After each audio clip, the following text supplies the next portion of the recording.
மாண்புமிகு அமைச்சர்களுக்கும் மதிப்பிற்குரிய சிறப்பு விருந்தினர்களுக்கும் அனைவருக்கும் என்னுடைய வணக்கம். ஒரு சில நிகழ்ச்சி மட்டும்தான் மனசுக்கு ரொம்ப நெருக்கமா ஃபீல் பண்ணும். அதை நினைச்சாலே ரொம்ப சந்தோஷமா ஃபீல் பண்ணும். அப்படிப்பட்ட ஒரு நிகழ்ச்சி தான் இன்னைக்கு இந்த சிங்கப்பெண் சிறப்பு படைய தொடங்கி வைக்கிற இந்த நிகழ்வு. உண்மையிலே மனசுக்கு ரொம்ப நெருக்கமான ஒண்ணு, சந்தோஷமான ஒண்ணு. நம்ம பாட்டி, அம்மா, அக்கா, தங்கைகள், ஒவ்வொரு வீட்டில் இருக்கிற பெண் குழந்தைகள், இவங்க எல்லாருக்குமான பாதுகாப்பை உறுதி செய்வோம்னு சொன்னோம். ஆனா அது எலெக்ஷனுக்காக மட்டுமே கிடையாது. மனசுல இருந்து நிஜமா, உண்மையா, உணர்வு பூர்வமா சொன்னதுதான். பெண்களுக்கு எதிரான இந்த கொடுமைகள்ல நமக்கு எப்பவுமே 0 டாலரன்ஸ் தான். அதுல ரொம்ப உறுதியா இருக்கிறோம். சோ சொன்னதை எல்லாமே செய்யணும். கொஞ்சம் கொஞ்சமா, படிப்படியா அதை செயல்ல கொண்டு வரணும். அதுல ரொம்ப தெளிவா இருக்கிறோம். அதனாலதான் ஆட்சிக்கு வந்த உடனே இந்த குறைஞ்ச நாட்களுக்குள்ளேயே இதை நடைமுறைக்கு கொண்டு வந்திருக்கிறோம். தமிழ்நாட்டில் இருக்கிற பெண்கள், பெண் குழந்தைகள் எல்லாருமே பாதுகாப்பா, தன்னம்பிக்கையோட இருக்கணும். அதுக்கான முதல் கட்டம் தான் இந்த ஸ்டெப். இது மனசுக்கு ஒரு மன நிறைவை கொடுத்தாலும், அதே நேரத்துல பெண்களை பத்தின சில செய்திகள்லாம் கேட்கும் போது உண்மையிலேயே மனசு பதறுது, கண்ணு கலங்குது. அது கண்ட்ரோல் பண்ணவே முடியல. ஏன்னா நடக்கிற கொடுமைகள்லாம் யாருக்குங்க? நம்ம குடும்பத்தை சேர்ந்தவங்க தானே. எப்படி மனசு பதறாம இருக்கும்? அதனால பெண்களுக்கு எதிராக இதெல்லாம் ஏன் நடக்குது, எதுக்கு நடக்குதுன்றது மத்தவங்க மாதிரி ரீல்ஸ்லயும் இன்ஸ்டாலையும் தேடிட்டு இருக்க முடியாது. ரியாலிட்டிய புரிஞ்சுக்கணும். ஸோ இந்த பிரச்சனைகள்லாம் ஏன் நடக்குது அப்படின்றத அனலைஸ் பண்ணி பார்க்கும்போது சுத்தி சுத்தி பாத்தீங்கன்னா ஒரே இடத்துலதான் நிக்குது.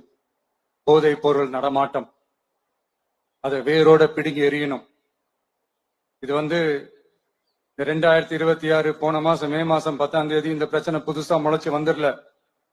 இது பல வருஷமா இருக்கிற பிரச்சனை. பல வருஷமா இதை கண்டுக்காம விட்டதுதான் அந்த வேர் இவ்வளவு ஆழமா பரவி இருக்குது.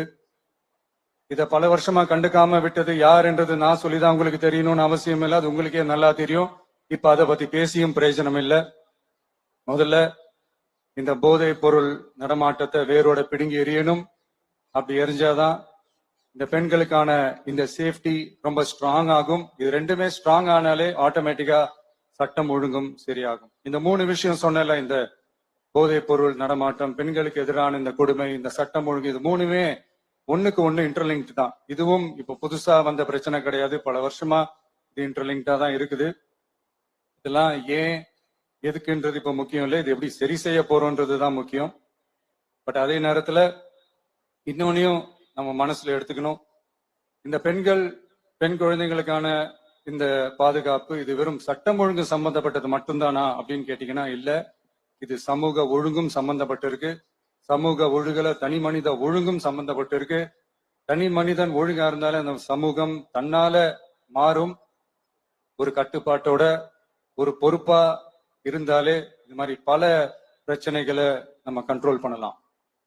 படிக்கிற இடத்துல, வேலைக்கு போற இடத்துல, டிராவல் டைம்ல, ஆனா டெய்லி லைஃப்ல பயம் இல்லாம மரியாதையோட நம்ம பெண்கள் வாழணும். அதுக்கான ஒரு அட்மாஸ்பியரை நம்ம கிரியேட் பண்ணணும். அதுதான் நம்மளுடைய ஃபர்ஸ்ட் டார்கெட்டு. இவ்வளவு நேரம் நான் இதெல்லாம் ரொம்ப சாஃப்டா சொல்லிட்டு இருந்தேன். ஆனா பெண்களை தொந்தரவு செஞ்சுட்டு அப்படியே எஸ்கேப் ஆகி போயிடலாம்னு நினைக்கிறவங்களுக்கு நான் ஒரு வார்னிங்காவே சொல்றேன். பெண்கள் பாதுகாப்பை டிஸ்டர்ப் பண்றவங்க யாரா இருந்தாலும் அது சகிச்சுக்கவே முடியாது. அவங்களுக்கான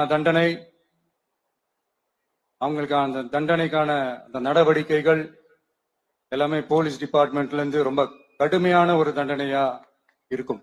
கடுமையான ஒரு நடவடிக்கைகளா இருக்கும். அந்த தண்டனை, அவங்களுக்கான அந்த சார்ஜ் ஷீட் எல்லாமே ரொம்ப ஃபாஸ்டா, ஸ்பீடா அது செயல்படுத்தப்படும். என்ன ஒண்ணு, அந்த ஸ்பீட்ல நிரபராதிகள் யாரும் தண்டிக்கப்பட்டிருக்கூடாது. இதையும் காவல் அதிகாரிகள் மைண்ட்ல எடுத்துக்கணும். தப்பு செஞ்சவங்களுக்கு மட்டுமே அந்த உண்மையான கடுமையான தண்டனை கோர்ட் மூலியமா வாங்கி தரணும். அப்பதான் அதை பார்த்து தப்பு செய்ய நினைக்கிறவங்களுக்கு கூட தப்பு செய்யக்கூடாதுன்ற அந்த ஒரு பயம் வரணும். இந்த சிங்கப்பெண் சிறப்பு படைக்காக நம் அரசு சார்பாக முதற்கட்டமாக 354 கோடிக்கு மேல நிதி ஒதுக்கப்பட இருக்கு. இந்த திட்டத்தோட இரண்டாவது கட்டமா இந்த படைக்காக மட்டுமே 2500 புதிய பணியிடங்கள் உருவாக்கப்பட உள்ளது. பெண்களோட பாதுகாப்பை ஸ்ட்ராங் பண்றதுக்காக மாடர்ன் ஃபெசிலிட்டிஸ் இருக்கிற வாகனங்களும் நவீன உபகரணங்களும் தொழில்நுட்ப சாதனங்களும் அலாட் செய்யப்பட இருக்கு. ஆல்ரெடி உமன் சேஃப்டிக்காக செயல்படுற அமைப்புகளுக்கு அடிஷனல் ஸ்ட்ரென்த் அண்ட் சப்போர்ட்டா இந்த சிங்கப்பெண் படை செயல்படுங்கிறத மீண்டும் வலியுறுத்தி சொல்ல விரும்புறேன். பெண்களுக்கு எதிரான குற்றங்கள் நடக்கிறதுக்கு முன்னாடியே அதை தடுக்கிற காவல் நடவடிக்கையில இந்த படை முக்கிய பங்கு வகிக்கும். ஃபீல்ட் ஒர்க்ஸ் அண்ட் பிரிவென்டிவ் ஆக்ஷன்ஸ்ல இந்த படை ஈடுபடுறதால அனைத்து மகளிர் காவல் நிலையங்கள் எல்லாம் வழக்கு விசாரணையிலும் குற்றவாளிகளுக்கு தண்டனை வாங்கி தர்றதிலையும் இன்னும் அதிக கவனம் செலுத்த முடியும். பெண்களை ஃபாலோ பண்றது, பாலியல் தொல்லை தர்றது, டார்கெட் பண்ணி திரும்ப திரும்ப தொந்தரவு செய்யறது, பெண்கள் கடத்தல் முயற்சி, பப்ளிக் பிளேஸ்ல அசிங்கமா நடந்துக்கிறதுக்கு பஸ்ல தொல்லை தர்றது, கூட்டத்துல பெண்களுக்கு தொல்லை தர்றதுன்னு இது மாதிரி தப்ப தடுக்கிறதுல ரொம்ப முக்கியமா இந்த சிங்கப்பெண் படை செயல்படும். பெண்களுக்கு எதிரான குற்றங்களை தடுக்க நடவடிக்கை எடுக்க இந்தியாவிலேயே முதல் முறையாக ட்ரோன் வாயிலாக பெட்ரோல் முறை அறிமுகப்படுத்தப்படும். நம்ம வீட்டு பெண்கள் அவங்களோட ட்ரீம்ஸ் அண்ட் எக்ஸ்பெக்டேஷன்ஸ் என்ன அப்படின்றத நம்ம அரசு நல்லாவே புரிஞ்சு வச்சிருக்கு. அது கொஞ்சம் கொஞ்சமா நாங்க செயல்படுத்துவோம். உங்களுக்கான மரியாதையும் தான், உங்களுக்கான அந்த கண்ணியமும் தான் நம்ம அரசினுடைய highest and most important priority. ஒரு கவர்மெண்டோட அந்த விஷன் அண்ட் டார்கெட் ஆனஸ்டா இருந்தாலே போதும். பிளான்ஸ் அண்ட் அட்டெம்ப்ட்ஸ் அது போற பாதை சரியா இருக்கும்னு சொல்லுவாங்க. அப்படிப்பட்ட ஒரு கவர்மெண்ட் தான் நம்மளுடைய கவர்மெண்ட், உங்களுக்கான கவர்மெண்ட். இந்த ஷார்ட் ஸ்பேன்ல இந்த சிங்கப்பெண் சிறப்பு படைய நடைமுறைக்கு கொண்டு வந்து இதுக்கு ரொம்ப கடுமையா உழைச்ச காவல்துறை அதிகாரிகளுக்கும் பணியாளர்களுக்கும் இந்த நேரத்தில் என்னுடைய பாராட்டுகளை தெரிவிச்சுக்கிறேன். இந்த நேரத்துல என்னை பொறுத்த வரைக்கும் ஒரு கவர்மெண்டோட முதல் சக்சஸ், முழு சக்சஸ் இன்ஃப்ராஸ்ட்ரக்சரோட வளர்ச்சியிலையோ பொருளாதார வளர்ச்சியிலையோ மட்டுமே இல்லை, அந்த ஸ்டேட்டோட பெண்களும் குழந்தைகளும் மரியாதையா வாழ்றாங்களா அப்படின்றதுலதான் அந்த கவர்மெண்டோட முழு சக்சஸுமே இருக்கு. அதோட சேர்ந்ததுதான் மற்ற எல்லா வளர்ச்சியும். அதுலயும் நாங்க கவனம் ஃபுல் கான்சென்ட்ரேட் பண்ணுவோம். கான்பிடென்டா இருங்க, நல்லதே நடக்கும், வெற்றி நிச்சயம். மீண்டும் சந்திக்கும் வரை நன்றி, வணக்கம்.